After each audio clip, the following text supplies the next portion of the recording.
ये वज़ीर आला जो बने हैं वो सर में ईंटें मारने के मशवरे दे रहे हैं। पंजोता साहब, आप खुद कानून को समझते हैं, आप एक सीनियर लॉयर भी हैं, सियासत में आप बाद में आए हैं, तो मुझे बताएं कि सर पे ईंट मार दी किसी ने वाकई गंडापुर का बयान सुन के, तो ये फिर मुकदमा किसके खिलाफ दर्ज होगा? कल को कोई ईंट वाकई मार दे, कोई सर फिरा, तो वो कहे मैंने तो वज़ीर आला साहब का खिताब सुना था। नहीं, देखिए बात यह है कि वज़ीर आला साहब जो है ना, वो हमेशा जो है जिस तरह से उनके बयानात भी आ रहे हैं, जिस तरह से वो सारी चीज़ें लेकर चल रहे हैं, आप उनकी परफॉर्मेंस भी देखें, और अगर वो किसी मैंडेट के ऊपर या उस हवाले से बात करें तो वो उनका हक है, वो कर सकते हैं।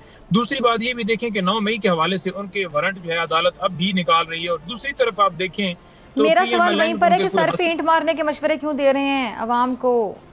नईम साहब, उन्होंने क्या कहा है? उन्होंने आपने सुना ही नहीं है। उन्होंने कहा है कि रिश्वत जो लेगा उस अफसर के सर पे ईंट मार दो और मेरा नाम ले लो। देखिए, उन्होंने इस सेंस में बात की है ना कि कोई भी रिश्वत जो लेने वाला है, और जिसके सर में ईंट मारो, मेरे ख्याल से यहाँ तक बोला, जहाँ तक मुझे याद आ रहा है कि जिसके सर पे ईंट मारो उसके बेटे को जाके कह दो कि मैंने तुम्हारे बाप को जहन्नुम में जाने से बचा लिया है। देखिए, उनका मतलब ये है कि ये जो रिश्वत है ये इतनी बुरी चीज है कि इस्लाम के अंदर हमें सख्ती से ममानियत है। रिश्वत लेने वाला और देने वाला दोनों जहन्नमी है।